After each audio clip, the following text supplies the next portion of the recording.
श्री सच्चिदानंद सद्गुरु साईनाथ महाराज की जय। श्री सच्चिदानंद सद्गुरु भरद्वाज महाराज की जय। गुरुदेव दत्त।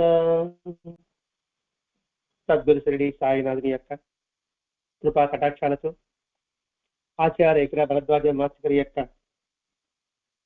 అనుగ్రహ ఆశీస్సులతో ఈరోజు శ్రీ సాయినాథ ప్రబోధామృత గ్రంథంలోని బాబా సూక్తుల్లోని వివరణని మాస్టర్ గారు మనకు అందించిన దాంట్లో మన పరిణితి మేరకు వివరించుకోవడానికి ప్రయత్నం చేస్తున్నాం. ఈ ప్రయత్నంలో ముఖ్యంగా గమనించవలసింది మహాత్ముల యొక్క వాక్కుల్లో ఉన్న అంతరార్థాన్ని శ్రద్ధగా వినగలగాలి. మనం వింటున్నాం అంటున్నాం, అనుకుంటున్నాం, ఆ వినడంలో శ్రద్ధ లోపించడం వల్ల విషయం అర్థం కావడం లేదు. అదేంటంటే వింటూనే ఉంటాము అని అనుకుంటూనే ఉంటాం. మనం మాస్టర్ ప్రవచనం చెబుతూనే ఉంటారు, మనం వింటూ ఉంటాము. పక్కనే సెల్ ఫోన్ ఉంటుంది, ఏం మెసేజ్ పక్కనే రింగ్ అయింది అనుకోండి, ఆ మెసేజ్ ఏముందా అని ఆలోచన వస్తుంది. ఆ ఆలోచన వచ్చేటప్పటికి ఏమైంది, విషయం కాక అక్కడ వినడం జరగకుండా పోతుంది. అందుకే మొట్టమొదట వినడం అనేది అలవర్చుకోగలగాలి. ఎందుకంటే వినడమే ఒక ఆర్ట్, మాట్లాడేదానికన్నా కూడా. మాట్లాడితే మన అజ్ఞానం బయటపడుతుంది, వింటూ ఉంటే జ్ఞానం పెరుగుతుంది అన్నారు ఒక మహానుభావుడు. అందుకే నవవిధ భక్తుల్లో శ్రవణాన్ని ముందు తెచ్చారండి. ఎందుకు ఈ ఉపోద్ఘాతం మనం వివరించుకుంటున్నామంటే, వాళ్ళు ఏం చూస్తున్నారు, మనం ఏం వింటున్నామో అర్థం కాని పరిస్థితిలో ఉండడం వల్లనే సరైన ధర్మం అంటే ఏమిటో, ఆచారం అంటే ఏమిటో అవగాహన లేకుండా పోతుంది. అంటే మనసును ఏకాగ్రతగా ప్రతి ఒక్కటి వినడం పట్ల నువ్వు ఎంత శ్రద్ధ వహించగలిగితే అంతగా అందులోని జ్ఞానాన్ని మనం పొందగలం. ఎందుకు ఈ విషయం వివరించుకుంటున్నాం? బాబా సూక్తులు ఎన్ని ఉన్నాయి, మహాత్ములు చెప్పిన వాక్యాల్లో అద్భుతమైన ఆధ్యాత్మిక రత్నాలు ఎన్ని ఉన్నాయి, అందులో మనం ఏది గ్రహించాం అనేది పరిశీలించుకోవడానికి అవకాశం ఈ సత్సంగం మనకి మాస్టర్ అందించారండి. అంటే ఇక్కడ మహాత్ములు పలుకుతున్నారు, ప్రతి మాట ఒక బంగారు బాట. గుర్తించగలిగితే ఆ మాటలో పదాలు ఉండవు, పదాల ఉచ్చారణ మాత్రం ఉండదు. ఆ పదాల్లోని అక్షరాల కూర్పు, ఆ పదం వల్ల ఏర్పడుతున్న భావనలు, ఆయా పదాల మధ్య అనుసంధానం, తదితర అంశాలకు మనం ప్రాధాన్యత ఇవ్వాలి. ఎందుకు బాబా సూక్తులండి గత 3 వారాలు వస్తూనే ఉంది. మరి అనుసంధానం చేసుకుంటూ వస్తున్నామా? ఒక్కొక్క సూక్తికి ఒక్కొక్క సూక్తికి ఒక్కొక్క సూక్తికి ఆ అనుసంధానానికి ప్రాధాన్యం ఇవ్వాలి. లేకపోతే అర్థం అనేట్టే ఉంటుంది, అర్థం కాదు. అందుకే గత వారం ఒక్కొక్క సూక్తి ఒక సూక్తికి అనుసంధానం చేసుకుంటూ ఉండాలి. అసలు వినడమే అర్థం చేసుకోవడానికి వినాలి. నేను వింటున్నాం అనుకోండి, బాబా సూక్తి చెప్పాడు, మాస్టర్ గారు చెప్పాడు, మహాత్ములు చెప్పారు, ఆ మాటలు అర్థం చేసుకోవడానికి నువ్వు ప్రయత్నం చేయి. అప్పుడు ఆ చెప్పేవాడు ప్రశ్న అడిగిన సమాధానం మనం చెప్పగలం, లేకపోతే మనం చెప్పలేము. అందుకే బాగా పూర్తిగా వింటేనే మనం స్పందించగలం. అందుకే వినడానికి కూడా ఒక ఆర్ట్గా పెద్దలు చెప్తుంటారు. అందుకే ఇక్కడ ఎవరైనా చెబుతున్నప్పుడు, నేను ఏ విషయం మాట్లాడుతున్నప్పుడు ఊరకే ఊపుడుతూ కూర్చోకుండా మనసారా విందాం. ఇది మాస్టర్ గారు మనకి విషయం. పూంగొట్టడం, తల ఊపడం చేస్తూనే ఉంటాం మనం అందరం కూడా. కానీ మనసారా మనసు పెట్టి వింటే తప్ప అందులోని అమృత గుళికలు మనం అందుకోలేం. ఈరోజు సూక్తి బాబా ఏం చెప్పాడు? కావాలనే కోరికలను విడిచి సర్వగతుడైన భగవంతుడి మీద మనసు నిలపండి, గమ్యం చేరుతారు అన్నారు. ఇక్కడ బాబా ఈ సూక్తి మనం చదివినప్పుడు దీని ముందు బాబా మనకి ప్రతిజ్ఞ ఏం చెప్పాడు? నన్ను నమ్మిన వారి పతనం కానివని అన్నాడు. ఈ సూక్తికి అనుసంధానం చేసుకుంటే బాబా ప్రతి మాటకు మరొక మాటకు అనుసంధానం చేసుకుంటూ వెళ్తే ఉపయోగం ఉంటుంది. లేకపోతే పొంతన లేకుండా ఉన్నట్టు అయోమయ స్థితిలో ముందుకుపోతాం మనం. అంటే విడివిడిగా పూలుందండి, విడివిడిగా పూలని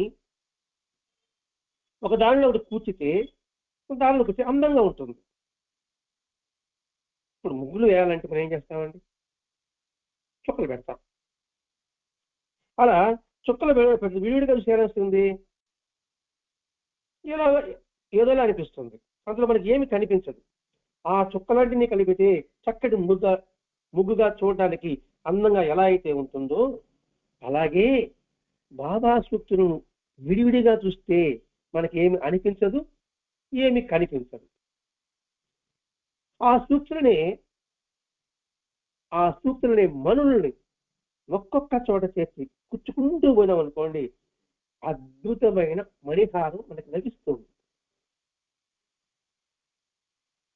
అందులో ఉన్న సారం ఏదో మనకు గోచరమవుతుంది. మరి గోచరం అవ్వాలంటే మనలో జిజ్ఞాస ఉండాలి. అందుకే వినేటప్పుడు తెలుసుకోవాలని వినడము, తల ఊపడము కాదు, ఊంగుడుతూ ఉండడం కాదు అనే విషయానికి గుర్తు చేస్తున్నాడు వరదాన మహర్షి గారు. అర్థం చేసుకోవడానికి వినాలి, లేకపోతే సమయం వృధా కదండి. అంటే మన సమయాన్ని వృధా చేసుకోకుండా నువ్వు సద్వినియోగం చేసుకోవడానికి ఏం చేయాలి? మొట్టమొదట మనసు పెట్టు. దీనికి కాస్త జిజ్ఞాస ఉండాలి, తెలుసుకోవాలనే ఆకాంక్ష ఉండాలి. అప్పుడే మనకి సత్యం తెలుస్తుంది. సత్యం అంటే ఏంటి? ఏదైతే ఉందో, ఏదైతే శాశ్వతమో, ఏదైతే మార్పు లేదో అది సత్యం, అది వాస్తవం. ఏదైతే ఉందో, ఏదైతే శాశ్వతమో, ఏదైతే మార్పు ఉండదో, అది ఏదైతే ఉంటుందో దాన్నే సత్యం అంటారు. అందుకని ఇక్కడ భరద్వాజ మాస్టర్ గారు మనల్ని సత్యాన్వేషులుగా చేయాలి అని తపన పడుతున్నారండి. సత్యాన్వేషులుగా నిరంతరము సత్యం అన్వేషించక ప్రయత్నం చేయి. అది ఒక్కసారిగా కుదిరేయడానికి అవకాశం ఉండదండి. ఎందుకు అన్వేషణగా మారాలి? నీ జీవిత సార్థకం చేసుకోవడానికి అదొక్కటే మార్గం, లేకపోతే జీవితం గాడి తెచ్చిపోతుంది. అందుకని ఇక్కడ బాబా జీవిత విధానం అంతా కూడా బాబాని పరిశీలించు, బాబా చెప్పింది వినండి, మనసు పెట్టి విందాం, అందులో ఉన్న ముత్యాలని మనం పొందుదాం. ఊరికే చదవడము వినడము కాకుండా అందులో ఉన్న భావాన్ని, అందుకే చెప్పాడు అక్షరాలనే కాదు, పదాలనే కాదు, ఆ అక్షరాల్లో ఉన్న భావాన్ని పట్టుకోవాలి మనం. అక్షరం అంటే నాశనం లేనిది, ఆ నాశనం లేని భావాన్ని మనం అందిపుచ్చుకోగలగాలి. ఇప్పుడు కావాలి అనే కోరికలన్నీ విడిచిపెట్టమన్నాడు. సర్వగతుడైన భగవంతుడి మీద మనసు నిలపమన్నాడు. నువ్వు గమ్యం చేరుతామన్నాడు. ఇది మనం విడగొట్టుకోవాలి. ఇక్కడ కావాలి అనే పదానికి అర్థం ఏంటి? ఏది కావాలి, ఏది అనవసరము, ఏది ఆడంబరము అని ఆలోచించాలి. ఇక్కడ కోరికలన్నీ విడచి అన్నాడు. ఇక్కడ ఆ విడచి అనే పదం ఉన్నప్పుడు మనకేం గుర్తు రావాలి? మొట్టమొదటి చెప్పామే, నన్ను నమ్మిన వారిని పత్రం కానివ్వను అనే వాక్యం గుర్తు రావాలి. ఆ వాక్యం ఎప్పుడైతే గుర్తొస్తుందో ఇంకా కావాలనే భావన ఎలా వస్తుంది? కావాలని పట్టుకోవడానికి అనే ఆలోచన మనకి ఎలా వస్తుంది అనేది ఇక్కడ గమనించాలండి. ఇక్కడ అంటే ఏంటి? ఆయన పతనం కానివ్వను అని చెప్పేశాడు. ఇంకా మన కొరడం ఏంటి? అసలు కొనాల్సిన అవసరం ఏమిటి? బాగా ప్రాప్తాన్ని పుణ్యఫలము కర్మఫలం ఆధారంగా సంపదలు ప్రసాదిస్తాడు. మనం బాబాని గురించి ఆలోచిస్తున్నాం కాబట్టి బాబా గురించి చెప్పుకుంటున్నాం. అంటే భగవంతుడు ప్రాప్తాన్ని పుణ్యఫలము కర్మఫలం ఆధారంగానే మనకి సంపదను ప్రసాదిస్తాడు, సుఖమైన దుఃఖమైన అని భావించినప్పుడు ఇందులో కావాలనే కోరేది ఏముంది? ఇది మనం ఆలోచించాలండి ఇక్కడ. అందుకే కర్మ సిద్ధాంతాన్ని విశ్వసించు. అందుకే బాబు రుణానుబంధాన్ని విశ్వసించి గుర్తుంచుకో. ఒక్కొక్క పదానండి. భగవంతుడు ఏ పరిస్థితిలో ఉంటే అదే భగవద్ ప్రసాదంగా స్వీకరించు.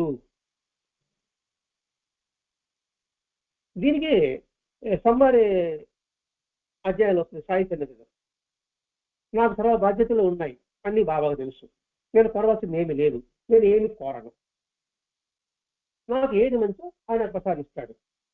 అటువంటిప్పుడు ఆయన అనుకున్న రీతిగా చేయనివ్వడమే మన విధి అంటాడండి.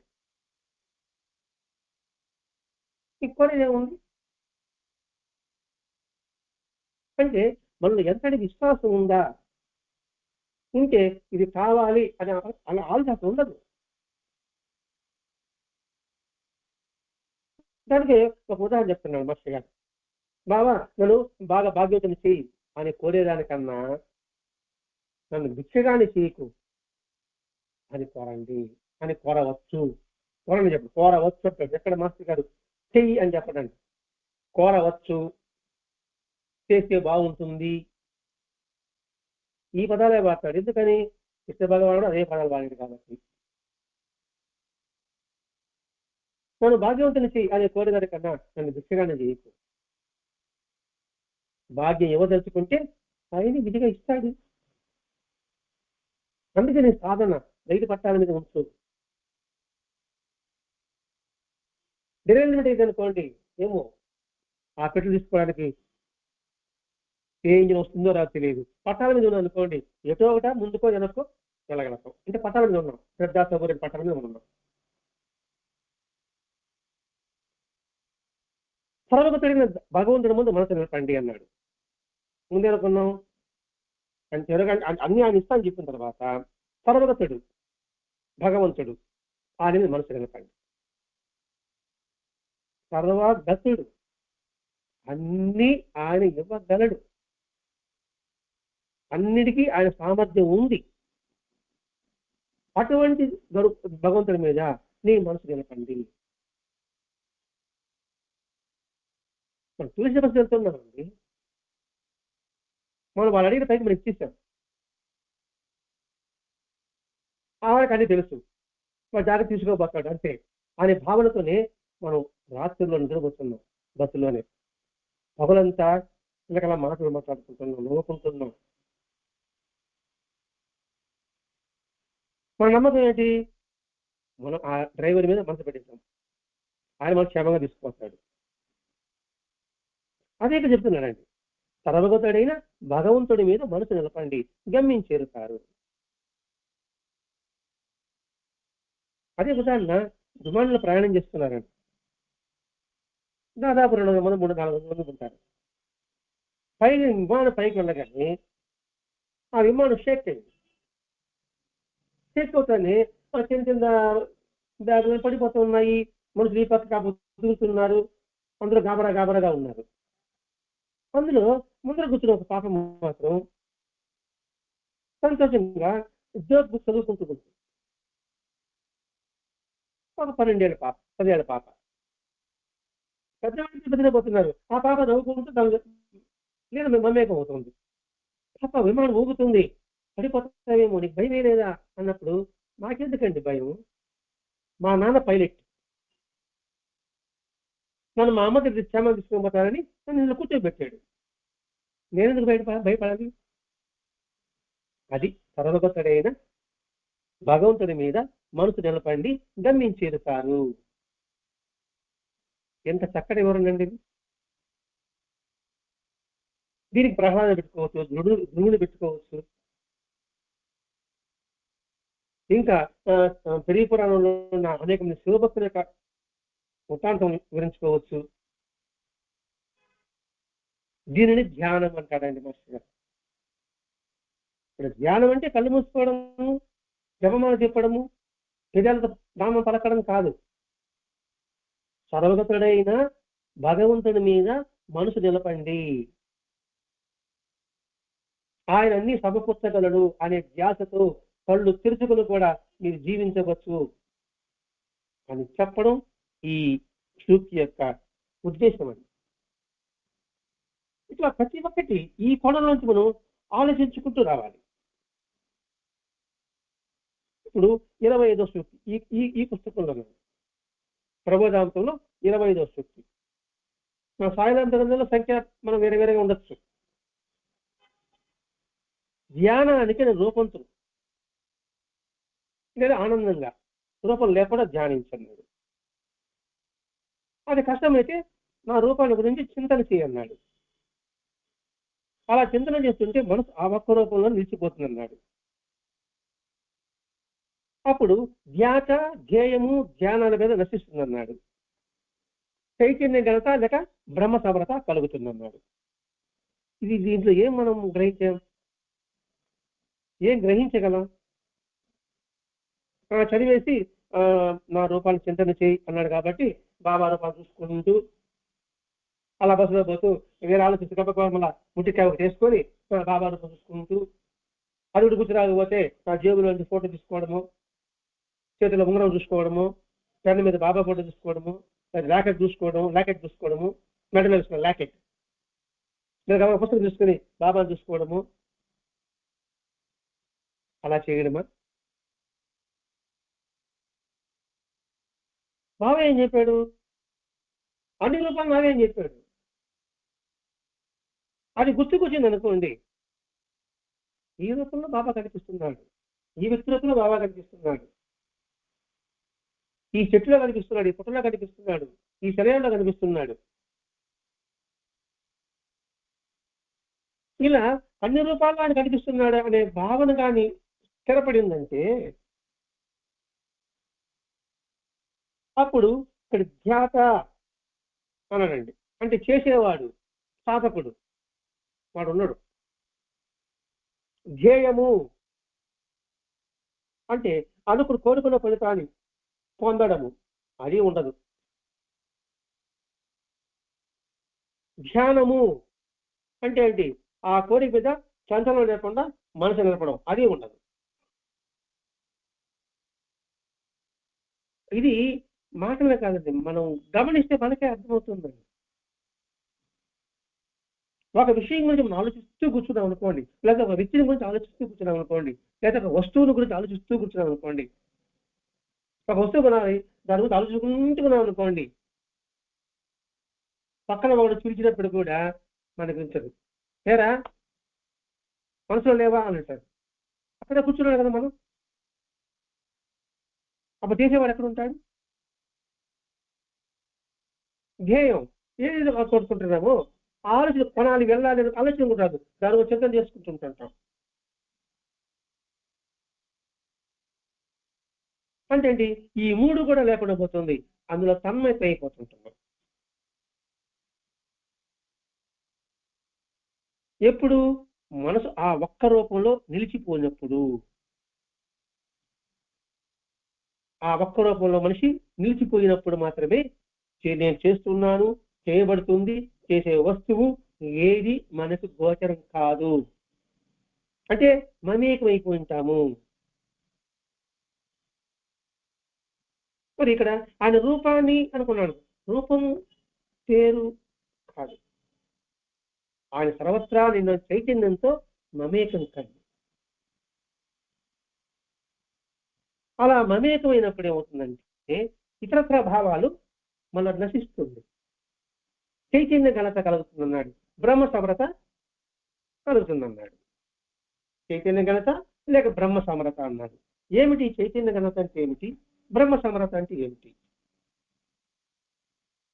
మాస్టర్ గారు ప్రతి ఒక్కటి వివరణ ఇస్తున్నాడండి. ముందు చెప్పాము, సత్యాన్వేషకులు కావాలి, మనము జిజ్ఞాసులు కావాలి. ఎందుకు చెప్తున్నాడు మాస్టర్ గారు ఇక్కడ అంటే ఏంటి? ఇక్కడ ప్రతి క్షణము ఆలోచించే తత్వాన్ని పెంపొందించుకో, ఈ విషయాన్ని గుర్తు చేస్తున్నాడు. చైతన్య ఘనత, చైతన్యం అంటే ఏమిటి? ఒక్కోటి వెడగొట్టుకుంటూ వెళ్దాం. కొంచెం మన పరిణతికి మనకు అర్థం చేసుకోవడానికి మనకు అవకాశం చేసుకుంటున్నాం. ఈ పదాలు వాడినప్పుడు మనకేం అర్థం అవుతుందండి? అందుకే మనం బాలబడిలో ఉన్నాము. బాలబడిలో ఉండేవాడికి ఒకటి పెద్ద పుస్తకం వేసి వాడి చదివితే వాడికి ఏం అర్థం అవుతుందండి? గడగడ చదువుకుంటూ వెళ్ళిపోయినాం అనుకోండి, ఏం అర్థం అవుతుంది? అందుకని మనం బాలబడిలో కూర్చుని ఉన్నాం. చైతన్యం అంటే ఏమిటి? కదలిక, ఇరుక, ప్రాణస్పందన, మన ఘనత అన్నాడు. అంటే ఏమిటి? ప్రాణస్పందన ఒకే ప్రాంతం, ఘనత అంటే సాధించడము, ఉత్తీర్ణత సాధించడము. ఎప్పుడైతే ఒకే రూపాంతరాన్ని నుంచి చింతన చేసుకుంటూ ఉన్నప్పుడు, ఆ ఒక్క రూపంలో మనసు నిలిచినప్పుడు, చేసేవాడు చేయబడేది చేయవలసిన క్రమము నశించినప్పుడు చైతన్య ఘనత లభిస్తుంది అన్నాడు. అంటే ఏంటి? అంతటా తానేది ఉన్న, మామూలు భాష కూడా సమాధి స్థితి, ఆది స్థితిలో వాడు ఉంటాడు, చలనం లేకుండా ఉంటాడు. అంటే తను పొందిన ఆ అనుభూతిని అందులో లైవ్ అయిపోతాడు. ఇంకా లైవ్ అయిపోయిన తర్వాత ఇంక వ్యక్తి ఎక్కడ ఉంటాడు, వస్తువు ఎక్కడ ఉంటుంది, చేసే ప్రక్రియ ఎక్కడ ఉంటుంది? అందుకే ఒక మహానుభావుడు చెప్తాడు, ఉప్పు బొమ్మ సముద్రంలో లోతు ఎలా తెలుసుకోవాలని ప్రయత్నం చేసినప్పుడు ఆ ఉప్పు బొమ్మ నీళ్ళలో పడగానే ఆ బొమ్మ రూపం ఉంటుందా, ఆ పేరు ఉంటుందా, చేసే ప్రక్రియ ఉంటుందా? అందులో మమేకమైపోతుంది. అది చైతన్య ఘనత. బ్రహ్మ సమరత, బ్రహ్మ 4 ముఖాలు, సృష్టి తత్వం కలిగిన వ్యక్తి. ఆ సృష్టితత్వంలో సమరత, సమరత. సమ అంటే సమభావం ఉంటుంది, రత అంటే ఆనందించడం, రమించడం. ఆ సృష్టితత్వంలో సమభావంతో రమించడము అంటే ఏమిటి? అందులో ఐక్యము కావడము, అందులో మమేకం కావడము జరుగుతుంది. ఎప్పుడు ఆయన రూపాన్ని చింతన చేస్తూ ఉంటే, ఇక్కడ ఆ రూపం అన్నాం, బాబా ముఖమే కాదండి. నా అంటే పదం మనం గుర్తుపెట్టుకోవాలి. ఇక్కడ నేను అనే దానికి మహాత్ముల యొక్క నిర్వచనం మనం గుర్తుపెట్టుకోవాలి. ఇక్కడ నేను అంటే సర్వగతమైన చైతన్యమే నేను. కాబట్టి సర్వగతమైన చైతన్యానిలో ఉన్న సృష్టిని ధ్యానించు, ప్రకృతిని ధ్యానించు, దాని గురించి చింతన చెయ్యి. ఒక చెట్టు గురించి ఆలోచించు, ఒక పుట్ట గురించి ఆలోచించు, ఒక నీటి గురించి ఆలోచించు, చిన్న సీతాకోక చిలుకల గురించి ఆలోచించు. అది చింతన చేయడం అంటే. అలా ఆలోచిస్తున్నప్పుడు సీతాకోక చిలుక, దాని ముందు పరిస్థితి ఏమిటి? గొంగలి పురుగు. మరి ఇలా అయింది ఏమిటి చిత్రం? ఇదేంటి భగవంతు సృష్టి. ఇలా భావిస్తున్నప్పుడు పక్కన ఉన్న వాళ్ళు మనకి కనిపిస్తారా, వాళ్ళ మాట మనకి వినిపిస్తుందా? 4 ముఖాల్లో అంటే 4 దిక్కుల్లో కూడా మనకు సత్యమే గోచరమవుతుంది. అందులో మన శ్రమ రథం అంటే రమిస్తుంటాము. అందుకే మహర్షులు మాకు 4 దిక్కుల నుండి కూడా మాకు మంచి భావాలు కలుగుగాక అని ప్రతి క్షణం వాళ్ళు ఎందుకు ప్రార్థిస్తారంటే ఊరికే ఆ సూచి చెప్పకుండా మనం చేతి తిప్పేయవచ్చు. కానీ మన మందబుద్ధులు మనం కొద్దిగా ఈ ఉదాహరణ చెప్పుకుంటే కనీసానికి అన్నా ఆ చైతన్య గతను సాధించడానికి ప్రయత్నమన్నా చేసిన వాళ్ళం అవుతామండి. అందుకోసం ఇంతవరకు మనకి మాస్టర్ గారు అక్కడ అందిస్తూ వస్తున్నారు. ఇక్కడ ఇప్పుడు ఇందులో 26వ సూక్తి ఏదంటే, చలనం లేని విశ్వాసంతో నీ గురువుని నువ్వెప్పుడు అంటి పెట్టుకో. ఇతర గురువులు ఎంత గొప్పవారైనా సరే, నీ గురువు ప్రతిభ ఎంత తక్కువైనా సరే, ఇక్కడ చాలా పొరపాటు పడుతున్నామండి. అన్నాను మన గురువు అనే పదం వస్తేనే చాలా పొరపాట్లు పడిపోతున్నాం. ఎందుకంటే గురువు అనే పదానికి సరైన అర్థం మనకు తెలియదు, సరైన నిర్వచనం తెలుసుకోలేకపోతున్నాం. ఎందుకని మన అజ్ఞానం కనుక. అందుకే జిడ్డు కృష్ణమూర్తి గారు అంటారండి, మన అజ్ఞానం కనుక అజ్ఞానాన్ని ఎన్నుకుంటాం. మనం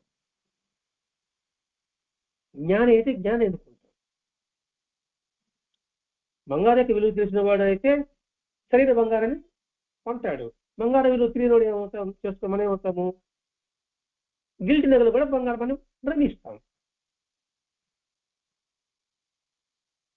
దీని అడ్డం పెట్టుకుని ఏది ఈ ఒక్క వాక్యాన్ని బాబా సూచన అడ్డం పెట్టుకుని అబ్బో ఎంతమంది భక్తుల్ని ప్రలోభాలు పెట్టి వారి ఆధ్యాత్మిక అడ్డుకట్టు వేస్తున్నారనే సంగతి మనం గుర్తించగలగాలి. ఈ ఒక్క సూక్తి అండి. ఈ ఒక్క సూక్తి వల్ల అరే గురువుని అంటు పెట్టుకోవాలా, నేను తక్కువ ఎదుడు ఎక్కువైనా సరే నన్ను వదిలిపెట్టకూడదు. బాబా చెప్పాడా లేదా అనేటప్పటికీ ఏమవుతాం, వినేవాడు ఎరువులు అవుతాం. ఎందుకని ఆలోచన లేదు కాబట్టి. అమ్మ నిజమే కాబట్టి బాబా చెప్పాడు కదా, ఈయనే మనకు ఫస్ట్ మొట్టమొదటి చెప్పాడు. ఈయన పట్టుకోండి, ఈయన ఏం చెప్తే అది అంటాం అంతే, తప్పో ఒప్పో అని ఆలోచన వస్తుంది కదండి. ఎందుకంటే బాబా చెప్పాడు నీ గురువుని అంటే పెట్టుకో. అసలు గురువు లక్షణాలు, బ్రహ్మచారి లక్షణాలు, గృహసేక లక్షణాలు అన్ని భగవద్గీతలో చెప్పబడి ఉంది. అసలు గురువులు ఎన్ని రకాలు ఇప్పుడు ఆలోచించాం మనం. ఇక్కడ గురువు అనే పదం బాగా సులభమైన పదం. గురువు కావాలంటే సులభం, శిష్యుడు కావాలంటే చాలా కష్టం. ఈ కాలంలో, ఈ కలియుగంలో గురువు కావాలంటే చాలా సులభం, శిష్యుడికే కష్టం. అందుకే అందరూ గురువులు కావాలని కోరుకుతున్నారు. శిష్యుడు అంటే శిక్షణ పొందేవాడు. మనకెందుకే శిక్షణ? వేషం మార్చు, భాష మార్చు, యాస మార్చు, 4 ఇంగ్లీష్ ముక్కలు వంట పట్టించుకో, అయిపోయినావు, పెద్ద గురువు అయిపోతాం. అయితే ఇంగ్లీష్ మాట్లాడాలండి ఈ కాలంలో, ఇంగ్లీష్ కొటేషన్స్ ఉండాలి ఈ కాలంలో. గురువు ఎన్ని రకాలు, అవి ఎంత చెప్పారని ఎవరు ఆలోచించవు. ఒక వస్తువు ఉందంటే దానికి 2-3 రకాలు ఉంటాయండి. కందిపప్పు, ఇది ఫస్ట్ క్వాలిటీ అంటాడు, ఇది మిడిల్ క్వాలిటీ అంటాడు, ఇది థర్డ్ క్వాలిటీ అంటాడు. ప్రతి ఒక్క వస్తువులు కూడా ఉంటాయి. అన్ని టీవీలే, అన్నింటిలో బొమ్మ వస్తుంది. మరి ఒక్కొక్క రేట్ ఎందుకు ఉంటుంది? అందులో విలువైంది మనం, విలువైందంటే ఏమిటి? అందులో స్టెబిలిటీ ఉండేటి, క్వాలిటీ ఉండేటి కొంటామా, క్వాలిటీ లేనిది కొంటామా? మరి గురువు అనుకున్నప్పుడు క్వాలిటీ చూసుకోవాలి కదా. క్వాలిటీ చూసుకోవాలంటే వెతకాలి కదా. ఎవడో ఒక ఆఫర్ పెట్టారని ప్రగతిపై ఇద్దరు కొంటే నష్టం వస్తుందో లాభం వస్తుందో కొండ తర్వాత తెలుస్తుంది, వాటి ధర తెలుస్తుంది. తొందరలో ఏదో ఒకటి కొనేవాళ్ళ, పక్కన కొనేసి మనం కొనేవాళ్ళ, మనం కొనేవాళ్ళ. పక్కన గురువు అయిపోయాడు, మనం కూడా గురువు ఎదుర్కోవాలి. వాడు గురువు కొన్నాడంట, వాడికి బాబా చూశాడంట, మాస్టర్ చూశాడంట, మనం కూడా ఎవరో మాస్టర్ గారు ఎవరినో పట్టుకోవాలా అని పరిగెత్తాడు. ఎవడు గుడ్డలు పేస్తుంటే వాడు అవధూత. ఎవడు కాసాకులు వేసుకొని కొన్ని లక్షల మంది ఉంటే వాడు పెద్ద గురువు అని వాడిని పోయి ఆశ్రయించాడు. ఇట్లా ఉంది నేటి కాలంలో. ఆలోచన అనగారిపోతుంది. వివేకానంద కొట్టుకున్నాడు, కానీ ఎంతమంది గ్రహించున్నారు? గురువులు అని చెప్పాడు. సూచక గురువు అన్నారు, వాచక గురువు అన్నారు, బోధ గురువు అన్నారు, కారణ గురువు అన్నారు, విహిత గురువు అన్నారు, నిషిద్ధ గురువు చెప్పుకున్నాడు, పరమ గురువు, సద్గురువు, పరమ గురువు అని చెప్పుకున్నాడు. మరి గురువులు ఎన్ని రకాలు ఉంది? ఒక వస్తువులోనే అన్ని రకాలు ఉన్నప్పుడు గురువులో కూడా ఉంటారు. మనం ఇక్కడ సూచక గురువునే పరమ గురువు అని భ్రమిస్తున్నాం, మనం భావించేస్తున్నాం. సూచక గురువుని ఇలా వెళ్ళండి అని చెప్పాడు, మనకి తెలియని చెప్పాడు, వీడే గురువు. వాడు దాన్ని వేసుకుంటాడు, సొమ్ము చేసుకుంటాడు. సొమ్ము చేసుకుని ఒకవేళ ఎవడో తెలివైన వాడు ప్రశ్న వేశాడు అనుకోండి, గురువు మాట ధిక్కరించకూడదు, నేను చెప్పింది నేను ఇదో బాబా సుబ్బిలా చెప్పాడు, ఇదో భారతం ఇలా చెప్పాడు, వదిలిపెట్టకూడదని. వదిలిపెట్టే నువ్వు సర్వనాశనం అయిపోతావు. అదే సద్గురు సాహిత్యంలో గత 2 వారాల ముందు వచ్చింది, నన్ను వదిలిపెట్టి వెళ్ళిపోయిన వాళ్ళు చూడి ఇప్పుడు చనిపోయారని చెప్పేసి చనిపోయిన ఫోటోలు చూపిస్తాడు. ఇంక వీడికి భయం పట్టి వాడు కాళ్ళదడబడి ఉన్నాడు. ఇది మనం గుర్తించాలండి ఇక్కడ. అది ఎరగకుండా, అది తెలుసుకోకుండా గుడ్డిగా వాచక గురువుని మనం శ్రేష్ఠ గురువుడుగా భావిస్తున్నాము. వాడు ఈ వాక్యం చూపించి ఏది సూచక వాచక గురువులు అనే వాడేవాడు. బోధ గురువును కొంచెం సగం వాడదాం, వీళ్ళిద్దరే ఎక్కువ మంది ఉన్నాం మనకు ఆచరించేవాడు. సూచక గురువుని వాచక గురువుని. వాచక గురువు అంటే బ్రహ్మాండంగా భాషాజాలం అద్భుతంగా గుహాళిస్తుంటది మాటల్లో. అందుకని భరద్వాజ మాస్టర్ గారు మనకి అనేక మహాత్మ చరిత్ర అందించిందండి. సమర్థయ సద్గురువు తన బోధనని తన జీవితంలో ఆచరణ చూపిస్తాడు అంటే అసలు రాజజీవాబు చరిత్రలు. సమర్థుడైన సద్గురువు పదం వాడతాడు, సమర్థుడైన మహాత్మ పదం వాడతాడు. తన బోధనని తన జీవితంలో ఆచరణగా చూపిస్తాడని చెప్పాడండి. మరి వాచక గురువు, సూచక గురువు అది మనం గమనించము. గురువుని మనము గమనించకూడదు. ఆయన ఆయన ఏం చేసినా కరెక్టే, తప్పు చెప్పాడా తప్పే. అది కూడా సద్గురు సాహిత్యంలో చూపిస్తాడండి. ఒకడు పిల్లలకు అది వాయిస్తూ ఉంటాడు, అది కఠోరంగా ఉంటుంది. శిష్యులందరూ కూడా ఏం దబ్బా తనలో పనుకుంటారు.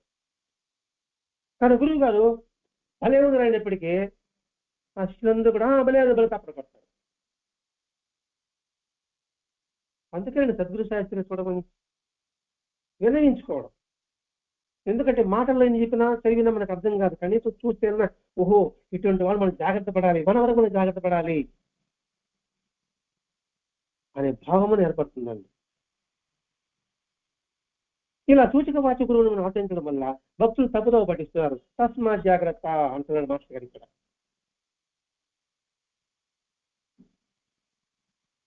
వీటి విషయంలో కూడా మన భగవద్గీతలో ఉంది, సాధన ప్రబోధాలు అందిస్తున్నాడు, స్పష్టంగా చెప్పున్నాడు.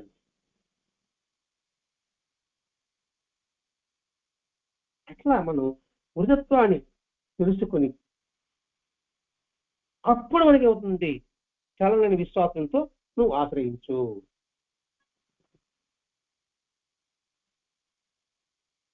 ఇంతేకాకుండా సమగ్రమైన మహాత్ములతో కూడా నిజమైన వృధత్వాన్ని తెలిపే వాళ్ళు ఉన్నారు, అది మనం గ్రహించాలి. అందుకే మహాత్మ చరిత్రలు, అందుకే సద్గంధ పఠనము, అందుకే సద్గురు సాంగత్యము విధిగా అలవరుచుకోండి. ఎందుకు విధిగా అలవరుచుకునే పదం వస్తున్నాడు? విధిగా అలవరుచుకోండి.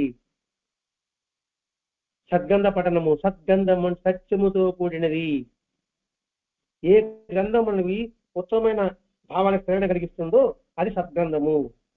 ఉత్తమైన భావాలు ఉండాలండి, ఉండడం స్థితికి వెళ్ళేట్టుగా ఉండాలి. సత్సాంగత్యము, దీనికి మూలమే సత్సంగం. సత్సంగం అంటే సత్యముతో కూడినది. ఈ సత్సంగం ద్వారానే మనకి వివరణిస్తున్నాడు భరద్వాజ మహర్షి గారు. లేకపోతే ఉపన్యాసం అవుతుంది. పోనీ ఈ సత్యం ఊరికే లభిస్తుందా? అన్వేషించాలి. అమృతం కావాలంటే ఎంత కష్టపడ్డారండి, అంత దాకెందుకండి.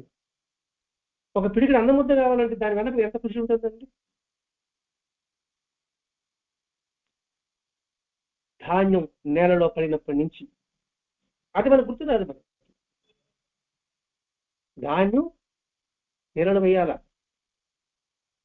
నానాల, నానిన తర్వాత ఆ ధాన్యాన్ని తీసి పాదులో చల్లాల, చెల్లి 40 రోజుల తర్వాత చిన్న మొలకలు వస్తుంది, దాని నారు అంటాం. ఆ నారు తీసుకోవాలి, అది ఒకే దగ్గర ఉంటాయి, అన్ని పెరకాలి, దూరంగా నాటాలి, నాటిన తగినంత ఎరువు చూసుకోవాలి, నీరు చూసుకోవాలి, బొగడ చూసుకోవాలి, చీడాపెడ పట్టుకోకుండా చూసుకోవాలి, పైన బాగా పండుగ దాన్ని కొయ్యాలి, దాన్ని కొట్టాలి, మిషన్లో వేయాలి, బియ్యం రావాలి, అది ఇచ్చి కొట్టుకు రావాలి, అంగడికి రావాలి, అంగడి నుంచి మన ఇంట్లోకి రావాలి.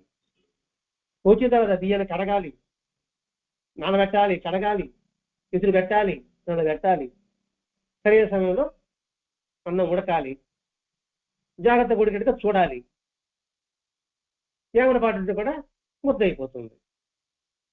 ఆ తర్వాత మన నోటి దగ్గరకు వచ్చేది. ఇంత కృషి ఉంది, మరి సత్యం ఊరికే లభిస్తుందంటారా? ఎంతగా శ్రమ ఉంటుందో ఆలోచించాలండి ఇక్కడ. మరి శ్రమకు భయపడి ప్రయత్నం చేయకపోవడం వల్ల అది విడ్డూరం అంటారా, వివేకం అంటామా? శ్రమ మాత్రం పడను, నాకు ఫలితం మాత్రం రావాలి, ఎలా వస్తుంది? ప్రయత్నం చేస్తే, విశ్వాసంతో సద్గురుని అంటిపెట్టుకుంటే ఇంక విడిచిపెట్టడం అనేది ఎలా ఉంటుందండి? ఇంక వేరే గురువు మీద దృష్టి ఎలా వెళ్తుందండి?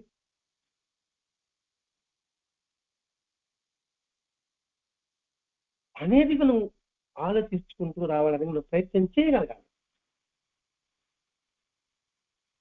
లేకపోతే ఫలితం ఏముంటుంది అక్కడ? ఇప్పుడు బాగా ఎవరిని ఆశ్రయించాడు? కూలివాడి రూపంలో గురువుని ఆశ్రయించాడు. రూపం కూలివాడి రూపమే, కానీ తత్వం మనం విడిచిపెట్టాడా? భరద్వాజ మహర్షి గారు బాబాని ఆశ్రయించాడు. అఖండాసరి ఏం చెప్పారు? సజీవైన మహాత్ములు మాత్రమే ఉద్ధరించగలరు, సమాధి అయిన వాళ్ళు మనల్ని ఉద్ధరించలేరు, మనకు అనుభవాలు ఇవ్వచ్చేమో అని చెప్పాడు. మహర్షి గారికి అనుమానం వచ్చింది, ఎందుకంటే ఆయన మహానుభావుడు అఖండాసరి గారు. వెంటనే ఫస్ట్ మనసులో గుబులు పుట్టింది. ఆ గుబులకు పరిష్కారం తను ఏ గురువునైతే ఆరాధిస్తున్నాడో ఆ గురువే పరిష్కార మార్గం చూపించాడు. పూనాకు పంపించాడు, గులామ మహారాజు కలవనిచ్చాడు. గులామ మహారాజు గారు సమాధానం ద్వారా మహర్షి గారు సంతృప్తి చెందారు. ఇక్కడ ఎక్కువ తక్కువ కాదు, నీకు ఎంతటి అనుభూతి కలిగిందా ఆయన కలిగినప్పుడు ఇంకా ఇతరుల మీద, రూపం మీద కానీ, గుణం మీద కానీ, దేనికి అనుభూతి కలిగిపోయింది. కలిగిన తర్వాత వేరే ఏముంటుంది? ఎక్కువ తక్కువ తేడా ఎక్కడ కనబడుతుంది? ఇట్లా ఈ కోణంలో నుంచి పరిశీలించినప్పుడు మాత్రమే ఈ సూక్తులు తెలుసుకునే 3 సూక్తులు, ఈ 3 సూక్తులనే అద్భుతమైన ముక్తిభావం, మోక్షభావం మనకి కనిపిస్తుంది. ఎప్పుడు వినడం అనేది నేర్చుకుంటే, అర్థం చేసుకోవాలని వినడం ప్రయత్నంతో వినగలిగితే అప్పుడు మాత్రమే అందులో ఉన్న అమృతాన్ని మనం ఆస్వాదించగలము. ఆ వినడాన్ని ఒక కళగా అభ్యసించగలం చేసుకుంటే తప్ప ఇవేమీ మనకు అర్థం కాదు. కాబట్టి ఇక్కడ మాస్టర్ గారు రాసింది ఏదో అక్షరాల పొదుపు కాదు, పదాల ఉచ్చారణ కాదు, అక్షరాల కూర్పు కాదు, ఆ అక్షరాలు పదం రూపంగా మారి ఆ పదం వాక్ రూపంగా వచ్చినప్పుడు అందులోని భావాన్ని మనం గుర్తించగలగాలి. అలా భావాన్ని మనం గుర్తించగలిగితే మనం చైతన్య గణతని బ్రహ్మ సామర్థని ఉన్న చోటనే మనం పొందగలము, సాధించగలము, పొందగలము అనే విషయాన్ని భరద్వాజ మహర్షి గారు ఈరోజు 3 శృతుల ద్వారా మనకి ఇది ఒక జ్ఞాన ధారండి. ఆ జ్ఞానం అనేది ఒక్కొక్క ధార, ఒక్కొక్క సూక్తి, ఒక్కొక్క ధారని అలా అలా అలా వచ్చి పట్టుకోగలగాలి. అప్పుడేమవుతుంది, అదే జ్ఞాన స్థితి అవుతుంది. ఆ విషయాన్ని భరద్వాజ మహర్షి గారు మనకి ఈరోజు అందించారు. ఆ అందించిన అమృతాన్ని మన శక్తి మేరకు పట్టుకోవడానికి ప్రయత్నం చేశాం. ఆ ప్రయత్నంలో మిగతామే అర్థం చేసుకుని వినడం ఎంత ప్రయత్నం చేస్తామో అంత ప్రయత్నంలో అంతటి ఫలితాన్ని మనం పొందగలము అనే విషయాన్ని మననం చేసుకుంటూ సాయి మార్గంలో పయనిద్దాం. స్వస్తి. శ్రీ సచిదానంద సద్గురు సాయినాథ్ మహారాజ్ కీ జై. శ్రీ సచిదానంద సద్గురు సాయినాథ్ మహారాజ్ కీ జై. శ్రీ సచిదానంద సద్గురు భరద్వాజ మహారాజ్ కీ జై. గురుదేవ దత్త.